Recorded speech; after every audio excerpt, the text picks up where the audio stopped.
안녕하세요. 축구 전문 기자 한준입니다. 디펜딩 챔피언이자 트래블 챔피언인 펩 과르디올라 감독의 맨체스터 시티가 2023-2024 시즌 프리미어리그에서 고전을 면치 못하고 있습니다. 지난 주말 토트넘 허스퍼와의 경기 3대3 무승부 이후 에스턴 빌라와의 원정 경기를 주중 경기로 15라운드에 치렀는데요. 0대1 충격패를 당하면서 무려 4경기 연속 무승, 과르디올라 감독 부임 후 최악의 시간을 보내고 있습니다. 결과만 안 좋은 게 아닌데요. 경기 내용면에 있어서도 22대2라는 이 숫자, 슈팅 숫자에서 무려 20개가 차이가 날 정도로 밀리는 경기를 했습니다.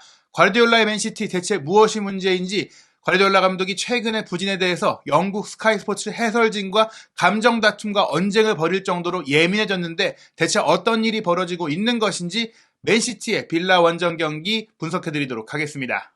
2023-2024 시즌 프리미어리그 15라운드 주중 경기가 펼쳐지고 있는데요. 황희찬 선수가 가장 먼저 경기의 문을 열었죠. 한국 시간으로 6일 새벽 하루 전에 번리와의 경기에서 자신의 리그 8호 골이자 시즌 9호 골을 터뜨리면서 1대0 승리를 이끌었고요. 같은 날 열린 아스널과 루턴타운의 경기는 아스널이 시속 게임을 펼친 끝에 4대3으로 승리하면서 승점 36점을 얻어 단독 선두로 치고 올라왔습니다. 12월 7일 목요일 새벽에 열린 경기 결과부터 전체 살펴보면요. 브라이튼이 브렌트포드의 2대1 승리를 거두면서 승점 25점으로 8위까지 뛰어 올라왔고요. 크리스탈 팰리스가 본머스와의 홈 경기에서 0대2로 패배했습니다. 풀럼은 노팅엄 포레스트에 무려 5대0의 대승을 거뒀고요. 리버풀은 셰필드 유나이티드와의 원정 경기 2대0으로 승리하면서 승점 34점으로 2위 자리를 지켰습니다. 그리고 가장 중요했던 두 경기 맨시티와 빌라, 맨유와 첼시의 경기는 접전이었는데요. 에스턴 빌라가 맨시티의 1대0 승리를 거두면서 승점 32점으로 맨시티를 제치고 3위로 올라섰고 맨시티가 4위까지 순위가 떨어졌습니다. 아직 토트넘이 웨스트햄과의 15라운드 경기를 치르지 않은 가운데 맨유는 첼시를 상대로 2대1 승리를 거두면서 승점 27점, 토트넘과 동률이 됐는데 골득실 차에서 밀린 6위를 차지하게 됐고요. 첼시는 이날 경기 패배로 리그 10위 자리를 유지했습니다. 사진에서 보시다시피 에스턴 빌라는 74분 베일리 선수의 골로 맨시티의 1대0 승리를 거뒀는데요. 이번 경기는 말씀드린 대로 과르디올라 감독 입장에서는 최악의 흐름이자 최악의 내용이었습니다. 무엇보다 최근 리그 4경기에서 이기지 못했습니다. 이전까지의 3경기 무승도 굉장히 새로운 기록이었지만 그래도 패배는 없었거든요. 첼시전 4대4 무승부, 그리고 리버풀전 1대1 무승부, 토트넘전 3대3 무승부까지 상대한 팀들도 모두 만만치 않은 팀들이긴 했지만 결국 빌라전 0대1 패배까지 4경기에서 이기지 못하는 흐름이 이어지면서 정말 프리미어리그에서 출범 이후 4연속 우승팀이 없었잖아요. 그 대단했던 알렉스 퍼거슨경의 맨유도 3연속 우승 이후에는 준우승을 하거나 우승을 놓치는 그런 상황들이 벌어졌는데 이 문제에 대해서 사실은 경기 전 기자회견 당시 과르디올라 감독이 자신의 맨시티에 대한 의구심을 보냈던 영국 스카이 스포츠의 레전드 출신 해설가들이죠. 마이카 리차즈, 제이미 캐러거, 그리고 게리 네빌의 발언들, 맨시티가 지루한 축구를 하고 있다, 흔들리고 있다, 위험하다, 이런 얘기들에 대해서 정면으로 반박하는 그런 표현을 하면서 조금 이제 예민한 모습을 보였었잖아요. 그런 말들이 조금 설득력을 얻고 자신이 힘을 얻으려면 에스턴 빌라와의 경기에 좋은 내용과 승리가 필요했는데 결국에는 내용과 결과를 모두 잡지 못하면서 체면을 구기게 됐습니다. 사실 경기를 앞두고 과르디올라 감독은 나의 필링, 내 느낌으로는 우리가 프리미어리그에서 우승할 수 있을 것이다라고 보인다라고 얘기를 했는데 지금의 흐름과 내용이라면 쉽게 설득력이 가지 않는 상황이에요. 우리가 지금의 수준으로 리버풀 토트넘과 다시 경기를 했다면 우리가 충분히 이길 수 있을 것이다라고 얘기를 했어요. 비긴 경기도 사실은 내용상 앞섰다라는 얘기인데 실제로 맞습니다. 하지만 결과적으로 이번 빌라전은 그 말에 배치되는 결과가 나왔거든요. 우선 스카이 스포츠 해설진과의 이 설전이 어떻게 나왔냐면 방송을 보고 본인이 기자회견에서 굳이 조금 언급을 한 것 같습니다. 물론 기자들이 추가적으로 이 발언에 대해서 질문을 했기 때문이지만 이렇게 얘기를 해요. 과르디올라 감독이 이제 네빌과 리차즈에 대해서는 가라앉혀서 얘기를 합니다. 그들은 프리미어리그 4연속 우승이 얼마나 어려운지 알고 있을 겁니다. 왜냐? 네빌은 선수 시절에 맨유에서 3연속 우승을 해봤고 리차즈는 맨시티 선수였기 때문에 크게 비판하지 않았는데 리버풀 선수 출신인 제이미 캐러거에는 그는 프리미어리그에서 한 번도 우승해보지 못했습니다라고 자존심을 긁는 공격적인 발언을 했거든요. 근데 정작 제이미 캐러거가 황당해했던 것은 본인은 이제 리차즈 네빌과 함께 출연해서 분석했던 그 토론 방송에서 과르디올라의 팀이 축구를 잘했다, 결과만 얻지 못한 것이다라고 약간 두둔성 얘기를 했는데 그런 공격을 당한 겁니다. 그래서 캐러거도 조금 화가 나서 자신의 이제 SNS 계정을 통해서 내가 리버풀에 있을 때 프리미어리그의 규정을 115회나 이제 어기면서 이제 파이낸셜 페어플레이 얘기죠. 그런 것들을 어기면서 운영이 됐다면 나도 프리미어리그 우승을 해봤을 것이다라고 얘기를 하면서 맨시티를 이제 저격한 것입니다. 이런 발언들이 나오는 가운데 중요했던 게 이번 빌라와의 경기 결과였어요. 이런 논쟁이 경기 전에 벌어졌었거든요.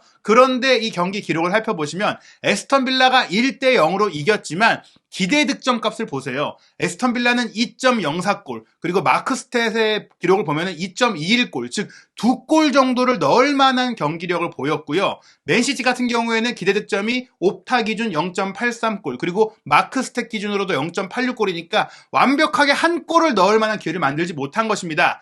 슈팅 기록만 봐도 극명하게 엇갈리는데요. 에스턴 빌라가 22개의 슈팅을 때리는 동안 맨시티의 슈팅은 단 2개에 불과했습니다. 그리고 에스턴 빌라의 유효 슈팅도 7개나 됐는데 맨시티의 슈팅은 그 2개가 모두 유효 슈팅이 됐기 때문에 뭐 다 100%의 정확성을 보였지만 슈팅 기회가 거의 없었다고 봐야 되죠. 점유율조차도 그렇다고 맨시티가 압도했느냐, 원정팀임에도 맨시티가 앞서긴 했지만 54%에 불과했으니까 5대5 거의 팽팽한 경기였다라고 봐야 되고요. 중요한 건 상대 지역에서 얼마나 공을 많이 가졌느냐인데 이 필드 틸트, 필드 기울기를 봤을 때 오히려 에스턴 빌라가 53.1%, 맨시티 진영에서 파이널 서드 지역 패스를 더 많이 기록하면서 경기 지배력과 공격력과 경기를 누가 더 적극적으로 임했느냐를 봤을 때도 에스턴 빌라가 앞섰어요. 실제로 이 공격 위협도 그래프를 보시더라도 경기 초반 일부 시간에 맨시티의 위협도가 높아진 부분들이 있었지만 전반 중반 이후에는 완전히 에스턴 빌라가 공격을 주도했고 후반전도 공격을 한번 시도할 때마다 에스턴 빌라 위협도가 훨씬 높았고 맨시티는 크게 위협적이지 못한 플레이를 했다고 볼 수 있습니다. 기록적으로 봤을 때 저희가 슈팅 얘기를 드렸는데요. 전반전에만 이제 맨시티가 13개의 슈팅을 허용했습니다. 이 기록은 과르디올라 감독이 유럽 5대 리그 전체를 지휘했을 때 바르셀로나와 바이에른 뮌헨 시절을 통틀어서도 전반전에 가장 많은 슈팅을 내줬던 경기입니다. 현재까지 감독으로서 일부 리그 팀의 감독으로서 535경기를 치르는 동안 이렇게 전반전에 많은 슈팅을 내준 적이 없고요. 결과적으로 이제 22대 2의 슈팅이 나왔잖아요. 이 기록도 과르디올라 감독 커리어 최악의 기록입니다. 우선 말씀드린 대로 바르셀로나, 바이에른 뮌헨 시절을 모두 포함해도 한 경기에 22개의 슈팅을 내준 것은 최다 슈팅 허용이고요. 여기에 2개밖에 슈팅을 기록하지 못한 경기, 최소 슈팅을 기록한 것도 이번 경기입니다. 공격도 못했고 수비도 못했다는 얘기입니다. 이날 경기 그렇다면 양팀은 어떻게 경기를 운영했느냐?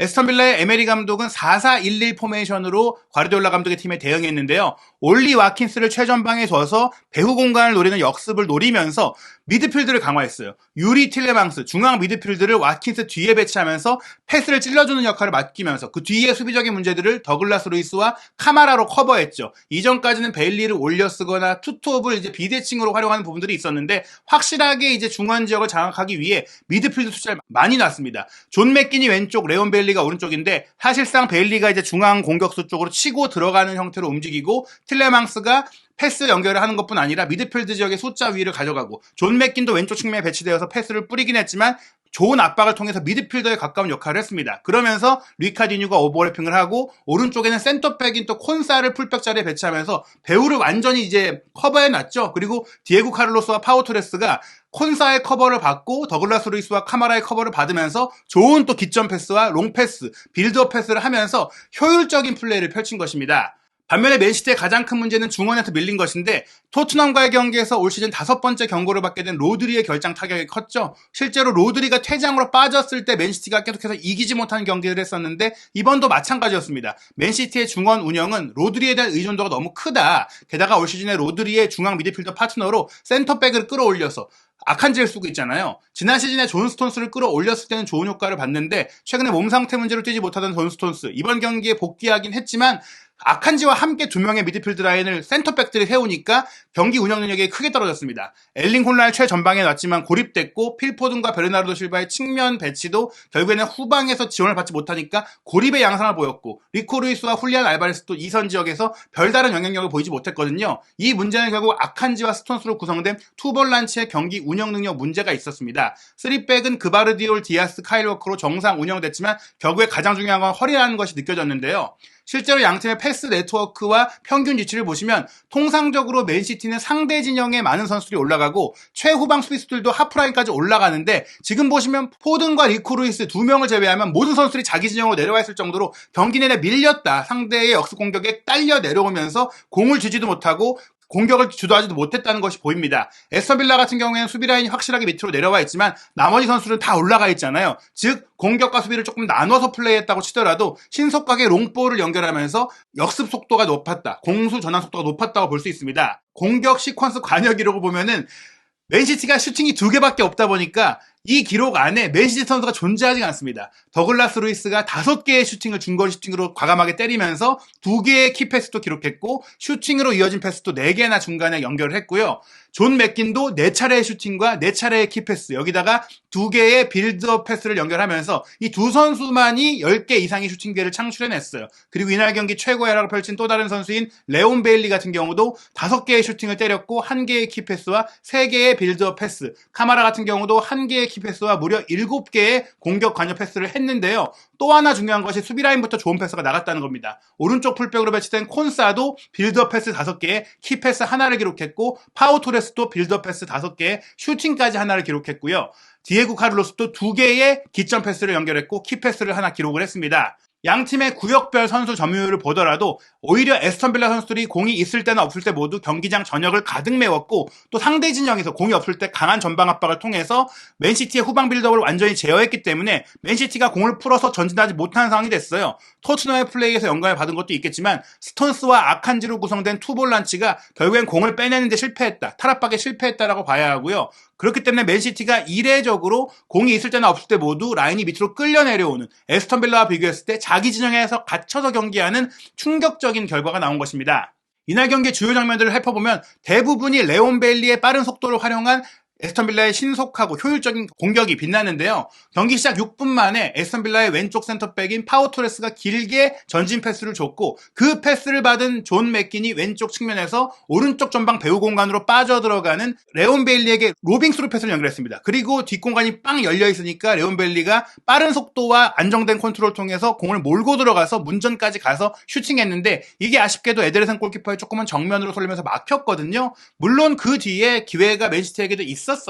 전반 11분에 포든의 스루 패스를 받은 홀란이 문전 왼쪽까지 빠져 들어가서 왼발 슈팅을 때렸지만 마르티네스 골키퍼가 잘 막아냈습니다. 그리고 그 뒤에 홀란은 완전히 침묵하게 되는데요. 전반 22분 레온 벨리가 왼발 대포할 중거리 슈팅을 때린 것이 에데르송의 선방에 막혔는데 이렇게 많은 에스턴 빌라 선수들이 맥긴이라든지 더글라스 루이스라든지 베일리가 중거리 슈팅을 빵빵 때려주니까 맨시티 선수들이 올라올 수밖에 없고 올라오게 되면 그 뒷공간을 노리는 공간 패스가 들어가고 이렇게 공을 소유하는 라인이 오픈 축구를 하는 팀들의 약점을 너무나 잘 공략했던 에메리 감독의 전술이 잘 통했고요. 결국에 74분에 에스턴 빌라가 결승골을 넣게 되는데 이 과정도 어떻게 보면 그냥 역습 축구가 아니라 센터백 라인부터 공격 라인까지 패스가 물 흐르듯이 연결되면서 또 베일리의 개인 기술이 빛나면서 골이 터졌습니다. 74분 오른쪽 센터백인 디아고 카를로스가 오른쪽 사이드로 공을 딱 보냈는데 말씀드린 대로 왓킨스의 뒤에서 배치됐던 틸레망스가 허브 역할을 너무 잘해줬어요. 내려와주면서 수비를 끌어내고 틸레망스가 공을 잡은 게 아니라 논스톱 패스로 틱 연결해주면서 오른쪽 사이드에 붙어있던 베일리에게 패스했고 베일리가 이때 틸레망스 쪽으로 달라붙은 선수의 뒷공간으로 돌파를 시도했고 그러면서 오른발 슈팅을 빠르게 가져갔는데 수비를 맞고 굴절되면서 이제 선제골이 된 것이죠. 그 뒤 86분에는 왓킨스의 패스를 받은 더글라스 루이스의 슈팅이 골포스트를 때리는 등 사실 에스턴 빌라가 더 골을 넣을 수 있는 기회들이 있었다. 맨시티가 더 큰 차이의 패배를 당할 수 있었다라고 볼 수 있을 정도로 날카로운 역습이 많이 펼쳐졌습니다. 프리미어리그 역사상 4회 연속 우승을 차지한 팀이 없다고 말씀드렸는데 지금의 흐름을 보자면 맨시티 타이틀을 지키는 것은 쉽지 않아 보입니다. 12월은 전통적으로 영국 축구가 빡빡한 일정을 소화하게 되는데 지난 시즌 유럽 챔피언인 맨시티는 유럽 챔피언 자격으로 클럽 월드컵까지 치러야 하거든요. 12월 10일에 루턴타운과 프리미어리그 원정 경기, 12월 14일 이 경기는 이미 16강 진출 확정했기 때문에 챔피언스리그 츠르베나 원정 경기를 주전 선수들을 빼고 치른다고 하더라도 17일에 크리스탈 팰리스와의 경기를 치르자마자 사우디로 이동해서 클럽 월드컵 4강전 치러야 하고 아마도 결승전까지 올라갈 가능성이 큽니다. 그리고 나서 이제 12월 말까지 이어지는 박싱데이 일정을 치르고 이때 클럽 월드컵으로 인해 치르지 못한 경기들을 내년에 다른 팀들이 쉴 때 주중 경기 내지 다른 일정들에 소화를 해야 되고 또 FA컵 경기도 치러야 하거든요. 정말 많은 경기들을 후반기에 더 치러야 하는 맨시티 입장에서는 지금 잃어버린 승점도 타격이고 앞으로 이어질 일정 속에서 선수들이 또 충분하지 않다. 지금 맨시티는 몇몇 주전 선수들에 대한 의존도가 점점 갈수록 커지고 있고 특히 홀란 선수를 봉쇄하는 방법들이 점점 드러나다 보니까 굉장히 어려움을 겪고 있습니다. 과르디올라 감독이 비판 여론 속에 예민한 모습까지 보일 정도인데요. 과연 이 위기를 어떻게 극복해낼지 한준TV와 함께 프리미어리그의 최신 소식 확인하시기 바랍니다.